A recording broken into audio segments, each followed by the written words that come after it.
IAS ಎಕ್ಸಾಮ್ಗೆ ಸಂಬಂಧಿಸಿದಂತೆ ಈಗಾಗಲೇ ನಾನು ಹೇಳಿದ್ನಲ್ಲ, ಹ್ಯಾಂಡ್ ರಿಟನ್ ನೋಟ್ಸ್ನ ಮಾಡ್ತಾ ಇದ್ದೀನಿ. ಅಂದರೆ ಕನ್ನಡದಲ್ಲಿ ನಾನು ನೋಟ್ಸ್ನ ಪ್ರಿಪೇರ್ ಮಾಡ್ತಾ ಇದ್ದೀನಿ. ಸೊ ಅದಕ್ಕೆ ನಾನು ಎಕ್ಸಾಂಪಲ್ ಯಾವ ರೀತಿ ಮಾಡ್ತಿದ್ದೀನಿ ಅನ್ನೋದಕ್ಕೆ ನಾನು ತೋರಿಸ್ತಾ ಇದ್ದೀನಿ. ನೋಡಿ, ಫಸ್ಟ್ಗೆ ಅಂದರೆ IAS ಎಕ್ಸಾಮ್ನಲ್ಲಿ ಜಾಸ್ತಿ ಕ್ವೆಶನ್ಸ್ಗಳು ಆರ್ಟ್ ಮತ್ತು ಕಲ್ಚರ್ ಆ ಭಾಗದಿಂದ ಬರ್ತಿರೋದ್ರಿಂದ, ಅಂದರೆ ಕಲೆ ಮತ್ತು ಸಂಸ್ಕೃತಿಯಿಂದ. ಸೊ ನಾನು ಅಲ್ಲಿಂದ ಪ್ರಾರಂಭ ಮಾಡಿದ್ದೀನಿ. ಸೊ ಯಾವ ರೀತಿ ಕ್ವೆಶನ್ಸ್ ಬರುತ್ತೆ ಅಂದರೆ, ಸಿಂಧೂ ಕಣಿವೆ ನಾಗರಿಕತೆಯ ಬಗ್ಗೆ ಕೆಳಗಿನ ಹೇಳಿಕೆಗಳನ್ನು ಪರಿಗಣಿಸಿ. ಸೊ ಇಲ್ಲಿ ಆಪ್ಷನ್ ಎ, ಬಹುತೇಕ ಸಿಂಧೂ ನಾಗರಿಕತೆಯ ಪ್ರದೇಶಗಳಲ್ಲಿ ದೇವಸ್ಥಾನಗಳ ಸಮರ್ಪಕ ಪುರಾವೆಗಳಿವೆ. ಬಿ, ಹೆಚ್ಚಿನ ಮನೆಗಳು ತಮ್ಮದೇ ಆದ ಖಾಸಗಿ ಬಾವಿಗಳನ್ನು ಮತ್ತು ಸ್ನಾನಗೃಹಗಳನ್ನು ಹೊಂದಿದವು. ಹಾಗಾದರೆ ಸರಿಯಾದ ಹೇಳಿಕೆಗಳನ್ನು ಗುರುತಿಸಿ ಅಂತ ಪ್ರಶ್ನೆ ಇದೆ. ಸೊ ಅದಕ್ಕೆ ಉತ್ತರ ಬಿ, ಅಂದರೆ ಕೇವಲ 2, ಅಂದರೆ ಎರಡನೇ ಹೇಳಿಕೆ ಮಾತ್ರ ಸರಿಯಾಗಿದೆ. ಅಂದರೆ ಹೆಚ್ಚಿನ ಮನೆಗಳು ತಮ್ಮದೇ ಆದ ಖಾಸಗಿ ಬಾವಿಗಳನ್ನು ಮತ್ತು ಸ್ನಾನಗೃಹಗಳನ್ನು ಹೊಂದಿದ್ದವು. ಸೊ ಇದು ಒಂದೇ ಪ್ರಶ್ನೆ ಈ ರೀತಿ ಆಗಿದ್ದು. ನೆಕ್ಸ್ಟ್ ಏನು ಮಾಡಿದೆ ಅಂದರೆ, ಸುಮ್ಮನೆ ಎಕ್ಸ್ಟ್ರಾ ಎಲ್ಲ ಬರೆಯೋದು ಬೇಡ, ಕ್ವೆಶನ್ ಬರೆದು ಅದ್ರ ಕೆಳಗೆ ಬೇಕಾಗಿರುವಂತಹ ಆನ್ಸರ್ ಅಷ್ಟೇ ಬರಿಬೇಕು ಅಂತ. ಸೊ ನೆಕ್ಸ್ಟ್ ಕ್ವೆಶನಿಂದ ಹಾಗೆ ಮಾಡಿದ್ದೀನಿ. ಅಂದರೆ ಮೌರ್ಯ ಅವಧಿಯ ವಾಸ್ತುಶಿಲ್ಪದ ಬಗ್ಗೆ ಕೆಳಗಿನ ಹೇಳಿಕೆಗಳನ್ನು ಪರಿಗಣಿಸಿ.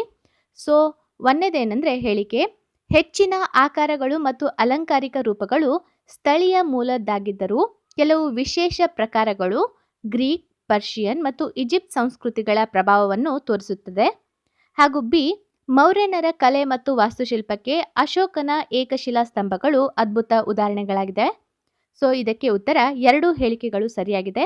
ಸೊ ನಾನು ಸುಮ್ಮನೆ ಎಕ್ಸ್ಟ್ರಾ ಆನ್ಸರ್ಗಳನ್ನು ಆ್ಯಡ್ ಮಾಡಿ ಆಮೇಲೆ ಕರೆಕ್ಟ್ ಉತ್ತರ ಹೇಳಿಲ್ಲ. ಸೊ ಯಾವ ಉತ್ತರ ಬೇಕೋ ಅದಕ್ಕಷ್ಟೇ ನಾನು ಹೇಳ್ತಾ ಹೋಗಿದ್ದೀನಿ. ಹಾಗೆ ಈಗ ಯಾವ ಉದ್ದೇಶದಿಂದ ತೋರಿಸ್ತಾ ಇದ್ದೀನಿ ಅಂದರೆ, ಈಗ ನಾನು ಎಲ್ಲನೂ ಕನ್ನಡದಲ್ಲಿ ಪ್ರಿಪೇರ್ ಮಾಡ್ತಾ ಇದ್ದೀನಿ. ಅಂದರೆ ಸಾಧ್ಯವಾದಷ್ಟು ನಾನು ಎಲ್ಲನೂ ಪ್ರಿಪೇರ್ ಮಾಡ್ತೀನಿ. ಸೊ ಅದಕ್ಕೆ ನಾನು ನಿಮಗೆ ಪೇ ಮಾಡಬೇಕು ಅಂತ ಹೇಳಿದ್ನಲ್ಲ, ನೀವೇನು ಜಾಸ್ತಿ ಹಣನ ಪೇ ಮಾಡೋ ಅವಶ್ಯಕತೆ ಇಲ್ಲ. ಸೊ ನೀವು ಸ್ಟೂಡೆಂಟ್ಸ್ ಆಗಿರೋದ್ರಿಂದ ನಾನು ಕನ್ಸೆಷನ್ ಕೊಟ್ಟು, ಸೊ ನಿಮಗೂ ಹೆಲ್ಪ್ ಆಗಲಿ ಅಂತ ವಿದಿನ್ 100 ರುಪೀಸ್ ಒಳಗೆ ನಾನು ಚಾರ್ಜ್ ಮಾಡ್ತೀನಿ. ಅಂದರೆ ಇದು ಫುಲ್ಸ್ ರೆಡಿ ಆದಮೇಲೆ ಅದು ಎಷ್ಟೇ ಪೇಜ್ ಆಗಿರಲಿ, ನಾನು ವಿದಿನ್ 100 ರುಪೀಸಲ್ಲೇ ನಾನು ಕೇಳೋದು.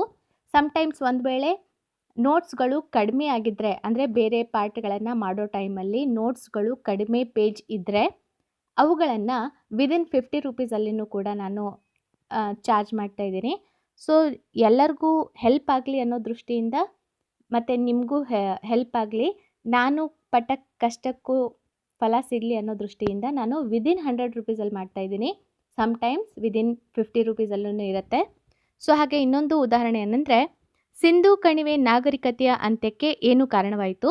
ಸೊ ಇದಕ್ಕೆ ಉತ್ತರ ಅಂದರೆ ಮೇಲಿನ ಎಲ್ಲವೂ. ಸೊ ಹಾಗಾಗಿ ಆರ್ಯನರ ಆಕ್ರಮಣ, ಮರುಕಳಿಸುವ ಪ್ರವಾಹಗಳು, ಭೂಕಂಪನಗಳು. ಸೊ ಈ ಮೇಲಿನ ಎಲ್ಲ ಕಾರಣಗಳು ಸಿಂಧೂ ಕಣಿವೆ ನಾಗರಿಕತೆಯ ಅಂತ್ಯಕ್ಕೆ ಕಾರಣವಾಯಿತು. ಸೊ ಇದು ಕೇವಲ ನಿಮಗೆ ಡೆಮೋ ತೋರಿಸ್ತಾ ಇದ್ದೀನಿ. ಈ ರೀತಿಯೇ ನಾನು ನೋಟ್ಸ್ಗಳನ್ನು ಮಾಡಿದ್ದೀನಿ ಮತ್ತು ಮಾಡಬೇಕು. ಸೊ ನಿಮಗೆ ಬೇಕು ಅಂತ ಈಗ ಕಮೆಂಟ್ ಬಾಕ್ಸ್ನಲ್ಲಿ ಬರೆದ್ರೆ, ಸೊ ನಾನು ಇನ್ನೂ ಜಾಸ್ತಿ ಪ್ರಿಪೇರ್ ಮಾಡಲಿಕ್ಕೆ ನನಗೂ ಸ್ವಲ್ಪ ಉತ್ಸಾಹ ಆಗುತ್ತೆ, ನನಗೂ ಮಾಡಬೇಕು ಅಂತ ಅನಿಸುತ್ತೆ. ಸೊ ಅದಕ್ಕಾಗಿ ನಿಮಗೆ ಒಂದು ಡೆಮೋ ತೋರಿಸ್ಬೇಕು ಅಂತ ಇದನ್ನು ಹಾಕ್ತಾಯಿದ್ದೀನಿ.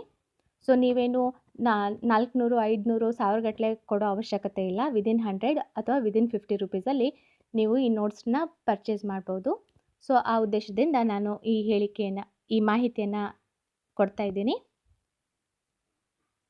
ಸೊ ಬೇಕಾದರೆ ಕಮೆಂಟ್ ಬಾಕ್ಸ್ನಲ್ಲಿ ಹೇಳಿ, ಅರೇಂಜ್ ಮಾಡ್ತೀನಿ.